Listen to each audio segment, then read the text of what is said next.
Assalamualaikum warahmatullahi wabarakatuh. Selamat malam teman-teman semuanya. Selamat datang di podcast Obrolan Orang Ngantuk. Ya, jadi kali ini kita akan membahas kasus Ferdy Sambo. Sebelumnya perkenalkan, nama saya Rizal Putra. Saya Muhammad Syafirus. Saya Fahri. Saya Egi. Nah, jadi pada pembahasan ini jadi kasus ini tentunya sangat kompleks dan melibatkan banyak pihak. Mulai dari insiden kematiannya Brigadir J, terus hingga penyelidikan yang akhirnya mengarah kepada Ferdy Sambo. Nah, jadi teman-teman, gimana tanggapan kalian tentang kasus Ferdy Sambo ini? Dari siapa aja serah? Dari Virus. Oh, dari Fahri, oke.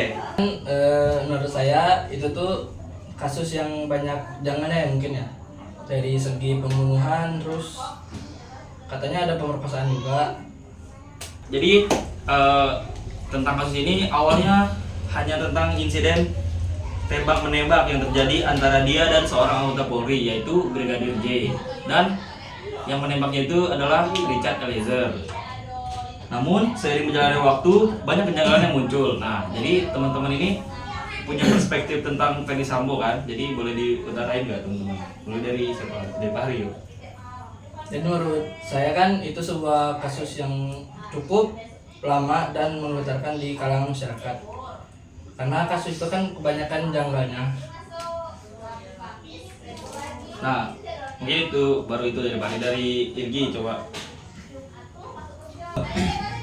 Ya, jadi perspektif Irgi boleh dijelaskan Irgi, bagaimana tentang pandangan tentang kasus ini? Oke, jadi kan kasus ini setahu gue udah lama ya, dari 2022 2023 gitu kan. Kan korbannya itu kan Brigadir J ya namanya, Brigadir Joshua kan, yang tewas di rumah Ferdy Sambo. Kalau nggak salah itu alamatnya di Duren 3 Jakarta Selatan. Ya, betul. Kan awalnya kematian Brigadir J ini karena insiden tembak menembak yang terjadi antara dia dan seorang anggota polisi lain. Namun seiring berjalannya waktu, banyak kejanggalan yang muncul dan akhirnya membawa kita berkesimpulan bahwa ini adalah pembunuhan berencana. Nah, jadi kan teman-teman yang tadi Irgi bilang kalau si Brigadir Joshua ini meninggal karena ditembak. Nah, ditembak itu kan polisi lain. Polisi lain itu kayaknya bukan Ferdy Sambo. Jadi teman-teman ini tahu nggak siapa yang menembaknya sebenarnya itu? Itu katanya yang nembak sih ajudannya sendiri.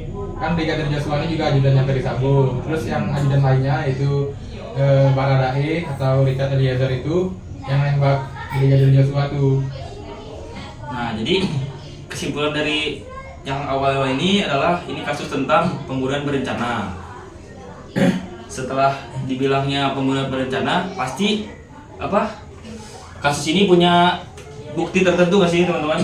Nah, Ya. yang kalian tahu buktinya itu gimana gitu, buktinya bisa terkuak gitu? Kalau setahu gue sih ada CCTV yang di rumah Ferdy Sambo itu yang nunjukin kalau ada pergerakan mencurigakan dari para terduga pelaku itu. Terus kalau yang tadi Tapi kan katanya si istri Sambo itu diperkosa juga. Makanya Sambo nyuruh ajudannya buat nembak si Yang perkosa istrinya Ferdy Sambo ya, Bang? kayaknya si Joshua deh.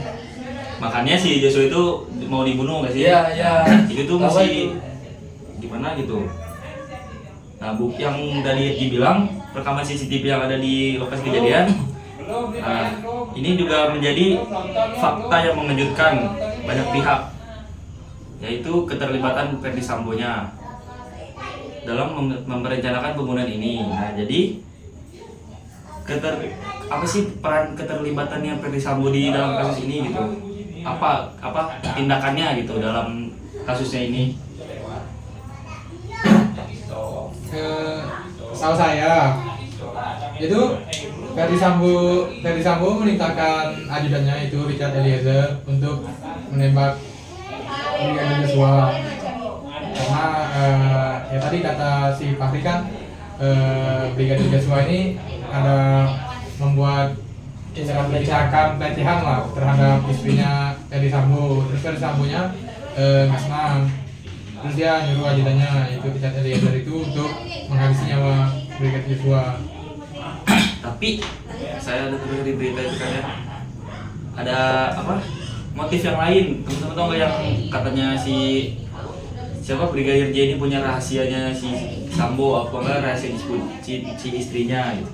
Jadi makanya ini belum jelas seperti apa latar belakangnya gitu. Jadi teman-teman tahu nggak apa latar yang sebenarnya? Menurut gua sih ini kasus kan banyak kejanggalannya kan, dan mulai segi penembakan, pelecehan dan yang lain itu banyak kejanggalannya ya menurut gua kan. Soalnya pada saat dilakukan pemeriksaan kepada istri Sambo tersebut itu kan tidak ditemukan sidik jari dari si korban.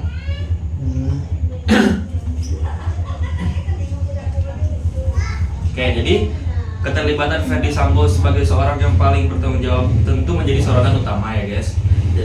Mengingat Ferdi Sambo adalah polisi tinggi yang dia miliki di Polri. Banyak yang mempertanyakan bagaimana seorang pejabat bisa melakukan kegiatan sebrutal ini gitu guys. Pasti dilandasi karena rasa tidak senangan Ferdi Sambo itu terhadap Brigadir Joshua. Itu bisa jadi ya. Tapi kan jabatan dia tinggi gak sih jenderal? Iya. Kok dia berani gitu ngakuin? Ya dia kayak nggak takut gitu nggak sih hilang Dia jabatannya? kasihan karena wanita gitu ya. Mungkin karena dia terlalu kasih sayang guys dengan istrinya gitu. Jadi dia relakan irjennya itu guys. Jadi tapi nggak kasihan si korban kan. Lihat nyokapnya si korban itu gimana perasaan lu kemarin? saya gimana ya? Ferdi Sambo kok bisa gitu? Dia tidak memikir panjang buat membunuh. Padahal kan setelah dia melakukan pembunuhan berencana ini, apakah dia tidak memikirkan ke depannya gitu? Bakalan karir dia gimana gitu? Walaupun bukan dia yang melakukannya sendiri. Ya udah kan Ferdi Sambo kan sudah banyak duit. Oh, boleh juga ya. Ya bisa juga ya, dia banyak duit, dia punya kekuasaan. Jadi Iya. walaupun dia di dalam penjara, mungkin dia masih bisa bermain dengan kekuasaannya dia di penjara itu. Itu buktinya kan awalnya di persidangan katanya mau dihukum mati. Ya, tapi seumur hidup ya, iya. katanya. Tiba-tiba diganti jadi seumur hidup. Nah, kan setelah penyelidikan yang panjang dan penuh dinamika, akhirnya Ferdi Sambo dijatuhi hukuman mati oleh pengadilan. Tapi yang tadi Virus bilang, hukuman itu diubah kasih teman-teman jadi apa?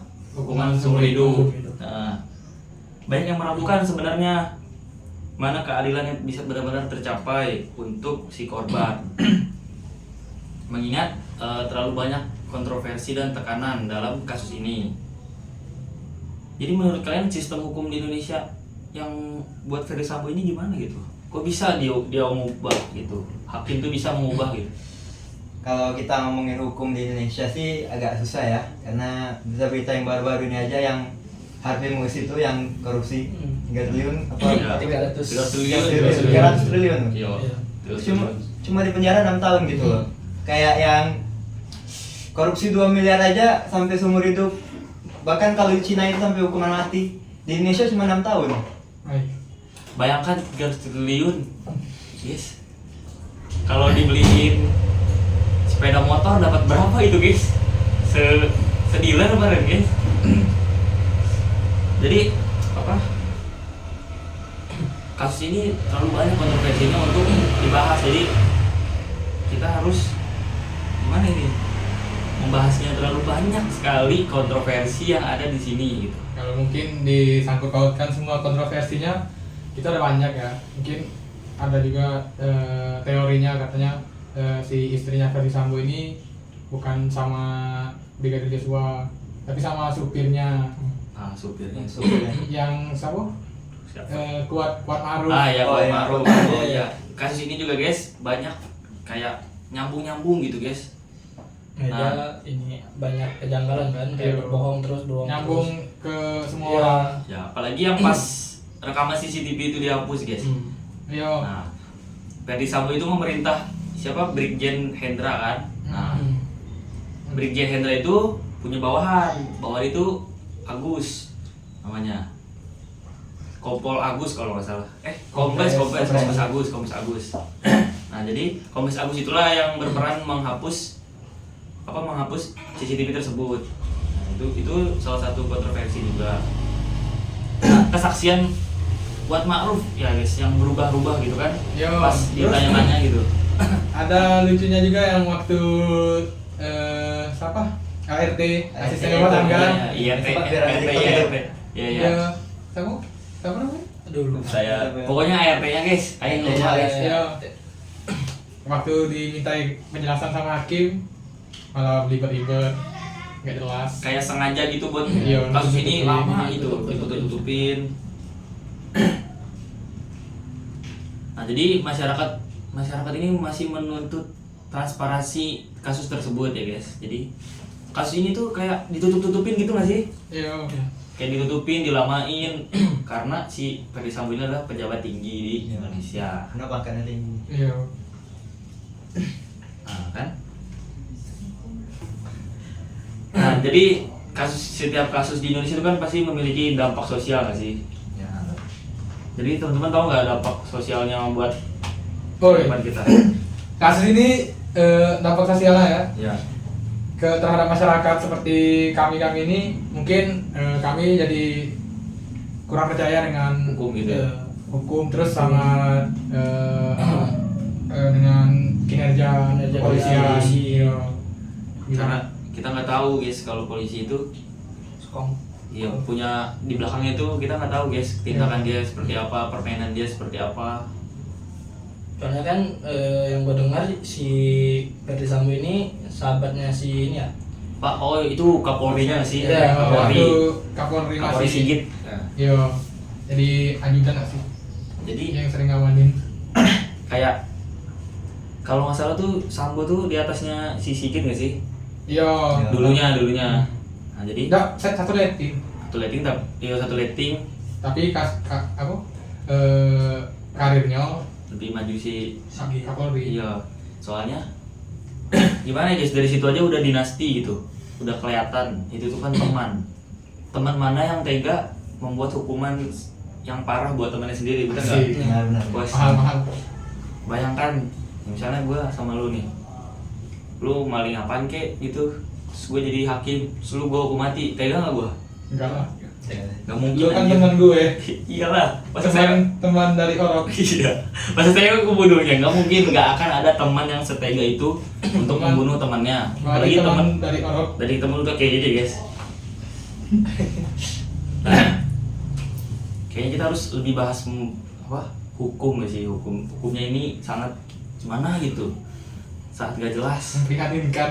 tidak ada transparansi di hukum ini guys, di kasus ini Memprihatinkan. asli ya sama bos, Ih, memperhatinkan bos Indonesia, aduh.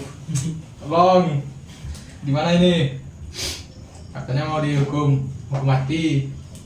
Nah, dari hukum seumur hidup aja udah ada potongan-potongan gitu gak sih? Iya. Nah, potongan beberapa bulan itu kan lumayan guys. Kan katanya dipotong kan hukumannya gara-gara si Ferdy Sambo dan istrinya ini kan udah punya anak. Iya. Terus katanya ada juga anak Ferdy Sambo yang kecil, Nah, iya masih kecil, masih kecil. masih kecil kan. Hmm. Makanya dikurangin. Tapi katanya memikirkan anaknya aja sekarang gimana bos, sukses guys, melejit karirnya tanpa melihat latar belakang kedua orang tuanya, kok bisa gitu ya? Ya kan kalau kita tahu kan nengok si Ferdy Sambo ini kan jenderal, Nah, pasti relasinya iya, banyak. gitu. Tapi misalnya kayak pendapat teman-teman tahu nggak kalau kita mau ngelamar kerja apa itu latar belakang keluarga dicek apa enggak gitu? Kalau teman-teman tahu. Kalau saya sih kalau latar belakang kedua orang tua sih nggak terlalu berpengaruh ya, kecuali kalau si dirinya sendiri yang bermasalah. Oh, bisa di SKCK-nya gitu nggak sih? Nah, iya. Mempunyai Kan SKCK kan untuk diri sendiri, bukan Nah, SKCK tapi kan orang tua. kasus dia ini kan udah di mana-mana gitu, udah Jadi viral. walaupun kita nih misalnya gue ngeliat lu, bapak lu ngapain gitu kan udah pasti langsung orang notice Iya. kalau bapak lu kriminal gitu. Mm-mm. kok bisa? Tiap omongan orang kan beda-beda kan. Iya. Terus yang gue lihat kemarin siapa yang nembak Joshua itu? Richard Richard. Eliezer. Iya. Itu Barada. nikah kalau nggak salah. Iya. Nah Richard Ya. itu udah bebas. Dia guys. udah bebas. Jadi bagaimana perasaan kalian jika menjadi bawahan seperti Richard dari Barada ke Irjen? Bagaimana kalau Richard yang menolak tembakan tersebut? Sebenarnya dia udah nolak gak sih? Kalau Katanya sih kalau udah nolak kan. kalau si ini kan perintah dari Ferdi Sambo kan untuk nembak si Joshua. Nah, kalau misalnya si Richard nolak, dia yang ditembak. Tapi dia sempat ada penolakan guys berapa kali itu kalau nggak salah teh. Ya, Karena dia juga ibalah teman seperjuangan, satu ajudan gitu kan, satu tempat kerja. Masa kita sendiri yang menghabisin dia dengan tangan kita sendiri loh guys. tapi syukurnya karena dukungan dari masyarakat seluruh Indonesia kan. Ya jadinya dia nggak terlalu terbawa ke hukumnya yang Iya, lama benar. gitu. Dia mendapat kompensasi gitu. Karena itu juga atas ini nggak sih, atas apa? Atas perintah. Atas si perintah Sambo, kan? atas perintah atasan dalam dunia kerja kan nggak apa-apa gitu, walaupun kayak gini. Jadi kita sebagai bawahan tuh harus mau nggak mau, suka nggak suka untuk melakukannya apa yang diperintahkan. Kalau enggak kita yang kena guys. Jadi tidak bisa dibenarkan juga sih perilaku si Richard ini kan, karena kriminal. Ya gimana lagi kan? Kalau misalnya kita yang nolak, Bisa- kita yang ditembak. Iya, Bisa jadi mereka berdua itu bisa tembak guys kayaknya. Jadi dengan berbagai fakta yang menarik yang terungkap, nah di dalam kasus ini, jadi teman-teman ada perspektif yang lain nggak? Kalau kasus ini masih ada akar-akarnya yang lain itu belum kita bahas di sini. Sebenarnya tuh kasus kalau dilanjutin bakal lebih panjang kan. Cuman ya ginilah Indonesia. Nah inti-intinya gitu kan, inti dari awal gitu, bisa diulang lagi nggak inti yang tadi kita bahas dari tadi itu? Intinya si Ferdi Sambo ini nggak suka sama Brigadir Joshua. Bisa jadi. Karena Ya, karena itu kata orang ya, kata orang sesu. Ada juga yang berpendapat kalau si tadi Dewa bilang kan, kalau berpendapat kalau Brigadir Joshua ini nyimpan rahasia Ferdi Sambo. Mungkin bisa saja. Nah guys, fakta yang menarik itu dulunya siapa Brigadir Joshua itu kan dinas di Jambi nggak sih? Nah, iya. Nah, di Brimob Jambi gitu kan, dari Polda Jambi. Nah, Dia kan kemarin dimakamkan, Iya, mayatnya itu dikirimkan ke Jambi. Jambi kan. Nah, dari Jambi itu baru ke asalnya kan, ke daerah asalnya. Itu kan awalnya mayatnya kan nggak boleh dilihat sih Nggak sama, boleh dibuka. Iya, Ya, itu juga kontroversi guys. sama orang tua. Kontroversi. Orang tuanya mau ngeliat, Ya, terus kan. tim forensiknya Nggak bolehin. Dikasih izin gitu. Iya, nggak dikasih izin. Gimana perasaan kalian ketika misalnya kalian sudah menjadi orang tua guys, anak kalian meninggal dengan cara yang kayak gitu, terus kalian nggak bisa ngelihat itu gimana? Pasti sedih. Untuk terakhir kalinya loh, masa kita nggak boleh ngeliat untuk terakhir kalinya? ya pastinya sedih sih, tapi kan itu kan untuk kepentingan forensik juga. Tapi anehnya kan katanya pas dibuka, pas udah boleh dilihat kan ditengok otaknya nggak sih? Ya. Dipindah di perut nggak? Nah itu juga apa? Kejanggalan. Iya kejanggalan juga sih. Gimana ya? Kok bisa otak pindah perut gitu? Itulah katanya. Guys emang kalau forensik abis dibelek-belek gitu kagak ditaruh tempat asalnya lagi guys? Kan nggak tahu kan bisa be si Ferdi Setahu Sambo. aku ya Wak, tidak Wak, diambil semuanya itu ditaruh di kantong itu. Oh jadi Nanti dikubur sama itunya. Bisa be kan si Ferdi Sambo nyuruh berita tim forensiknya kan waktu Iya. masih kan awal-awal mati kan belum tahu kan kalau Ferdi Sambo ini kan. Terus Ferdi Sambonya nyuruh tim forensiknya untuk menghilangkan jejak lah gitu kan. Jadi diganti gitu motif apa pembunuhannya bukan dengan cara tembak atau Iya, itu bisa jadi juga, guys. dibunuh gitu kan. Kenapa ganti ini juga nggak sih dokter yang Iya, otopsi jasadnya gitu kan? ganti-ganti. Tapi waktu itu dia ditembak di mana sih? Di bagian apa? Itu tuh waktu itu ditembak ini nggak sih? banyak perspektif Iya, nggak sih? beda-beda. Ada yang bilang di kepala, Ada yang bilang di yang jantung. ada yang tembus dari sini lah, tembus dari dagu bawah ke sini, tembus dulunya. Terus katanya waktu mau nembak si Richard ini ada kayak rekayasa gitu kan. Dia bikin kan itu kan penggunanya di dalam ruangan gitu kan. Ya, Terus di ruangannya itu ditembaknya gitu kan pelurunya ke dinding. Oh iya, Dan- ada logo Iya, gitu kan. nah jadi itu supaya orang berspektif kan, biar Kalau ada iya kalau ada tembak-nembak, nembak. iya. Nah, itu kan juga rekayasa Ferdi Sambo. jadi itu juga apa yang menjadi bukti kuat dalam kasus berencana aja guys. Jadi motifnya bisa jadi kasus berencana gara-gara itu tadi juga kan. Iya.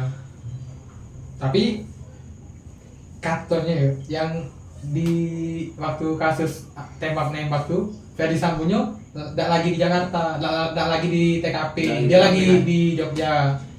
Katanya. Tapi gue pernah dengar katanya Ferdi Sambo ngeliat itu kejadiannya itu. Emang kalau gimana ya guys, kalau udah berita udah booming di media sosial, udah viral banget, pasti banyak orang-orang yang tidak bertanggung jawab mengubah-ubah perspektifnya gitu kan. Kayak harusnya pandangannya dari sini beda, dari sini beda. Nah, itu gimana guys? Ya bingung aja itu yang tembak kan polisi sama polisi nih. Terus yang mati mau CCTV-nya gitu. Nah, Katanya itu kan CCTV-nya kan sudah dihilangin semua kan? Iya, sama bawahannya, Hendra. Hendra itu dari seluruh komplek itu kan. Di komplek itu ada kejanggalan juga kan. Kok Kayak bisa? udah di setting gitu kan. Ambulan udah siap, semua udah siap. Ya. Ya otomatis udah berencana kan. udah 100% berencana dan kasusnya juga udah diangkat ya sih, udah diadili juga Ferdi Sambo-nya itu. Iya. Misalnya sih, hebat nggak sih Ferdi Sambo ini otaknya? Tapi kita nggak heran, soalnya dia irjen. Sebelumnya dia apa? Di tim Turn Back Crime gak sih? Yo, Sama ya Krisna. ya sama Krisna Murti. Nah, yang dia apa? Bom Sarina. Teroris. Dari tim itu aja, itu tim udah sangat keren guys. Sampai komandan dia siapa? Krisna itu dibalap sama dia karirnya, Iya, bisa loh. Waktu dia sama si Krisna kan, Krisna udah bintang 2 dah.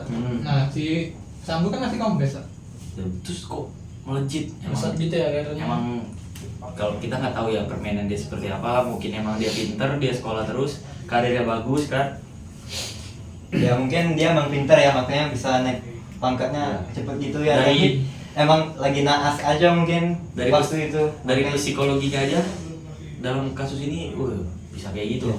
Bisa nggak kalian Makanya sebagai dia di sidang tuh tenang banget. Iya. Jawab pertanyaan Nggak ada dari salahnya itunya. gitu loh. kayak emang Kayak emang nggak bersalah gitu. udah pengalaman gak sih, pengalaman dalam psikologi dia ini udah Iya kan, iya kita lihat kalau si Ferdi Sambo ini kan dapatnya kan di Kadif Propam ya. Iya, Kadif Propam Propam. kan yang biasa Kriminal. yang kriminal yang bina polisi kan. Bina polisi yang bermasalah. ya apalagi di Mabes lagi, bukan Iya. di tingkat Polsek lah, Polres, ini udah Mabes gitu. Nah, bapak saya bukan kayak gitu ya guys, bapak saya mah di lantas, jadi nggak bisa saya nembak bapak saya gitu. Nah, dampak sosial kasus ini sangat besar kan, Ya, kepercayaan masyarakat yang tadi dibilang kan, Iya. masyarakat terhadap Polri, Itulah awalnya masyarakat dulu Iya. dia Menurun trust banget. isu Iya. terhadap Polri gitu. Guys. masyarakat ada terisu sama Polri kan. Menurun citra baik Polri. Dalam sekejap, dalam satu kasus doang udah turun kepercayaan masyarakat Indonesia. Tapi tidak hanya kasus itu masih Ya, yang bisa banyak juga melihatkan kan kayak kasus dari yang teman-teman. lainnya. Nah, dari teman-teman kasus-kasus yang heran, yang bikin kita heran dengan hukum Indonesia itu. Ada nggak yang selain yang 300 triliun itu udah bayangkan 300 triliun ditukar dengan 6 tahun, itu mah saya juga mau guys. Gak apa-apa saya guys. Asli, Turunan bakal kaya asli, terus. asli gak apa-apa saya mah. 300 triliun. 6 Bagi tahun. hukum 6 tahun, 300 triliun. Bayar hakim 1 triliun. Nggak bisa. Gak apa-apa dah, ya Allah 1 triliun mah kecil. Kita kasih 50 dah, 50. Ya Allah kagak kerasa. Terus anak-anak kita sampai apa di bawah cicit apa lagi guys. Udah gak ada lagi kayaknya mah. Buset. 300 triliun. Tapi Cukup sayang kan ada juga kasus yang nenek-nenek. Ya, Ya, ya, itu ya. orang-orang kecil. Ya. Orang-orang kecil tuh bisa kayak maling nasi, Maling singkong mungkin. Ya, maling singkong, singkong, singkong, maling kan? bisa diadili beberapa tahun. Ya Allah, maling singkong. Singkong kan dari Allah itu guys. Ya enggak? Dari Allah. Dari Allah cuman dititipin kepada ke manusia, dititipin. Boy, titip boy, nanam nih. Nah, diambil sama orang makhluk hidup juga masalahnya. Kan dia ngambil kan terpaksa juga kan? Iya, karena keadaan dia. Iya, keadaan lapar gitu kan. Singkong berapa kilo? Gak nyampe 100 triliun satu juta ya guys. Ya Allah. Kasian banget gue. Emang guys, Bakar berapa kilo? 5 tahun. 100 triliun. Ya Kalau Allah. tuh dibeliin, kalau dibeliin Singkong. Mungkin itu bisa satu ini guys, satu dunia kemarin guys, satu anjir. Satu semanda. Semanda oke, kayaknya kurang guys, harus semanda mah. Satu negara kali. 100 triliun. Itu pun 6 tahun belum dipotong lagi apa kompensasi hari besar kayak Idul Fitri, Idul Adha, Imlek, Natal. oh iya nanti Ya. kan taruh ini bentar. Nah, itu lagi Imlek. Pasti itu udah potongan. Iya. Apalagi dia merayakannya Iya, siapa? iya. Nah. Balik lagi ke kasus yang tadi ya. Emang gitu. Hukum di apa? Di negara kita nih gimana gitu. Lu punya jabatan, lu punya kuasa. Tapi buat kau enggak.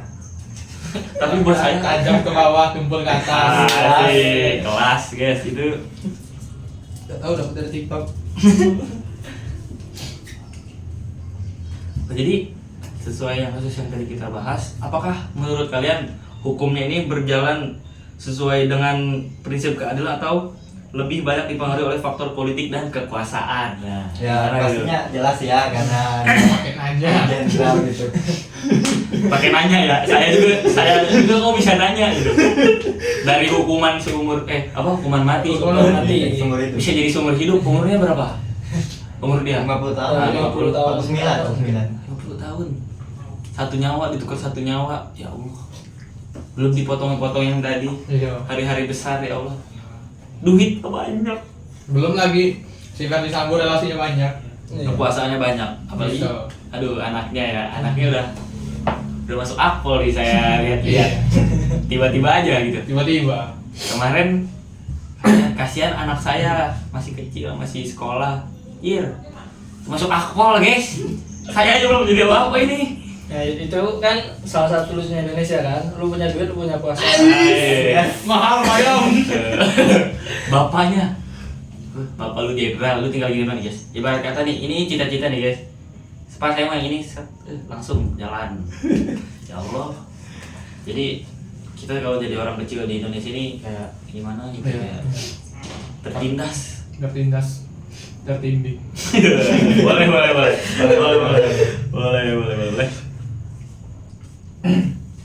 Apalagi ya? Saya bingung nih. Lu bingung, gue bingung. Kita bingung. Jadi kalau kita bingung-bingung ini, keburu dia udah keluar dari penjara. Aduh ya Allah.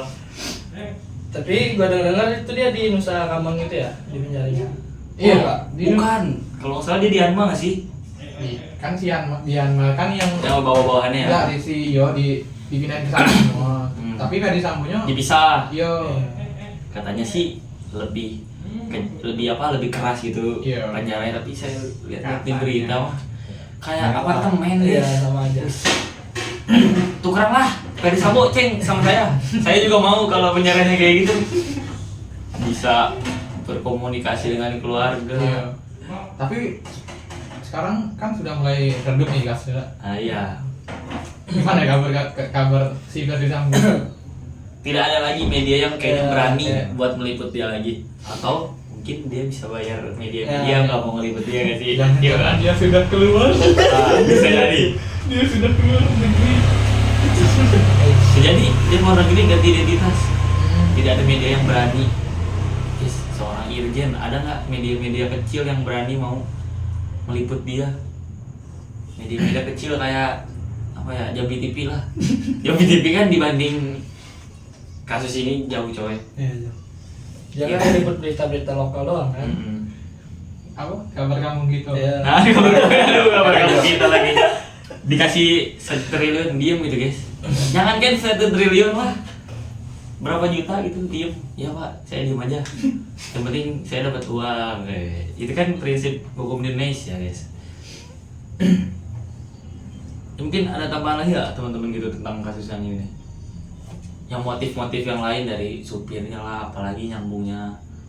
Sebenarnya sama istrinya sih, kan istrinya juga ditangkap kan? Berapa tahun kemarin? Dia kan awalnya si Ferdi Sambo kan hukuman mati terus seumur hidup Ya. kan. Terus si istrinya Putri Chandrawati. Putri Chandrawati ya. Iya. Putri Chandrawati ini awalnya seumur hidup terus dipindahin jadi diganti dari 20 tahun. 20 tahun ya? Iya. Apa dikurangi lagi tuh? Kalau nggak salah dikurangi lagi lah. Ya, itulah alasannya kan gara-gara Anaknya, Iya. ya, anak kecil katanya guys. Kalian udah pernah lihat anak kecilnya belum? belum Gitu. nah, katanya itu bukan anak Oh iya, katanya bukan anak bukan itunya. bukan anak Ferdi Sambo Katanya. sama istrinya. Iya. Nah, katanya apa tuh guys? Nah katanya anaknya istrinya Ferdi Sambo ini main Apa melakukan hubungan gitu Iya, dalam sama- sama supirnya. Iya, sih. supirnya.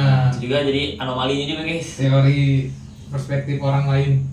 Soalnya anaknya itu jarang kelihatan Iya. gitu daripada yang Tribrata, yang anak-anak yang ceweknya itu.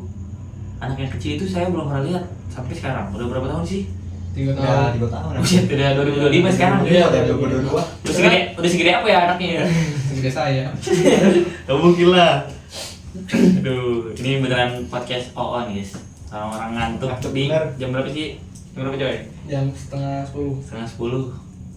Kita ngelakuin obrolan sebenarnya. Apa ini nggak ya? Kuping dia panas nggak guys? Kupingnya tuh. Aduh, kuping saya kenapa panas ya katanya. Saya mau tidur. Besok saya mau. Jalan-jalan lagi.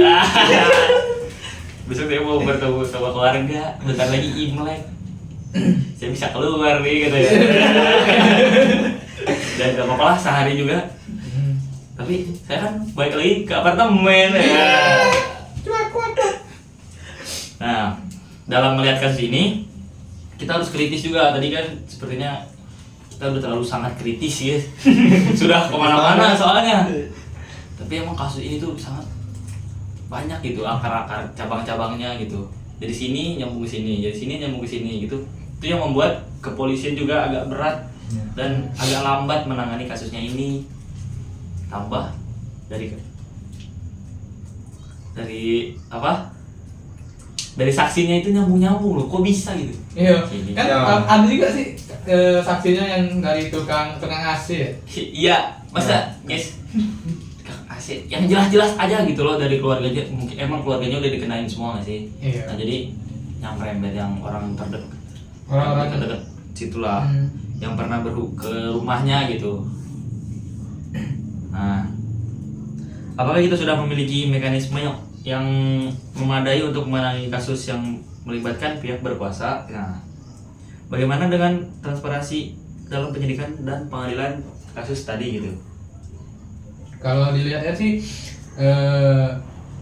kasus tadi itu cukup transparan ya, soalnya penyidangannya juga ditampilkan kan Ya, di melalui saksi televisi secara ya. langsung. Iya, secara langsung di televisi dan bisa melihat juga. Cuman kayak itu tadi saksinya yang ngasih Apa kesaksian yang berlibat-libat Iya. gitu? Ribet apa? Padahal tinggal gini doang. Karena apa? Karena mereka takut untuk dihukum secara cepat guys. Jadi mereka main-main dulu lah, main-main dulu. Iya kan katanya kan pembunuhannya kan awalnya pas Juni dah. Ah. Yang pembunuhan Juni terus pas Oktober baru ininya baru diangkat ke pengadilan. Itu kan kasus lama juga kan, dari kejadian awalnya kan 2022. Nah iya. Baru diangkat ke Baru televisi, iya. media sosial segala macam Iya, kan betul. 2023. Mengebarkan semua pihak dari jadi kalian tahu nggak latar belakang Sambo ini dia banyak kasus sebenarnya.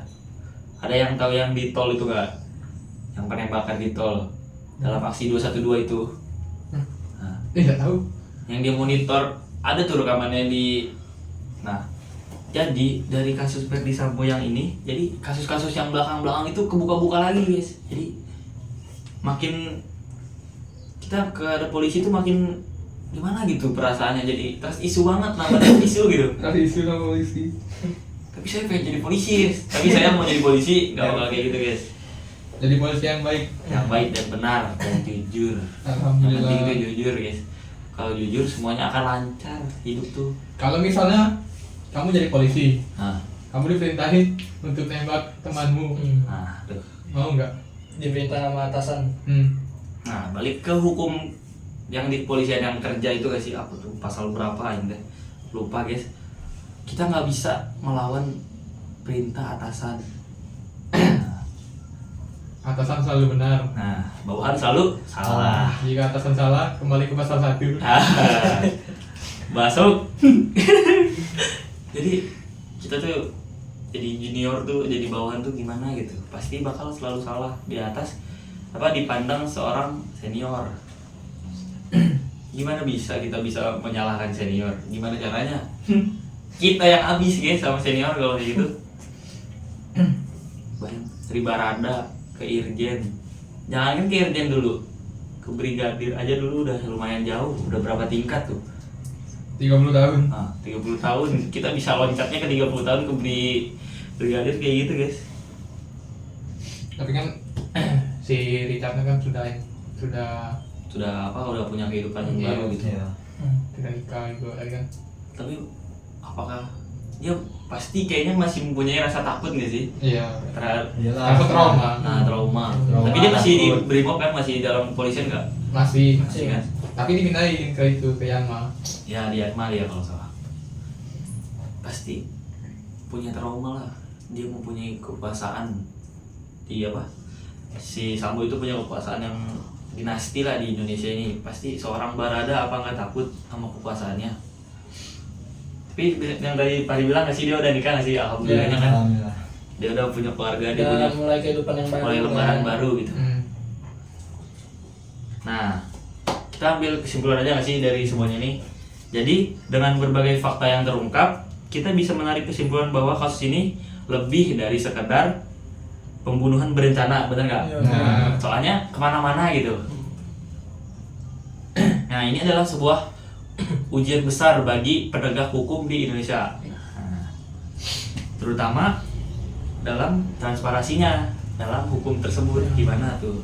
Ujian besar banget kan. Misalnya antum dikasih duit, lu bohongin ya, tutupin kasus gua kasih 100 juta. Berat gak? Berat gak? banget. Berat.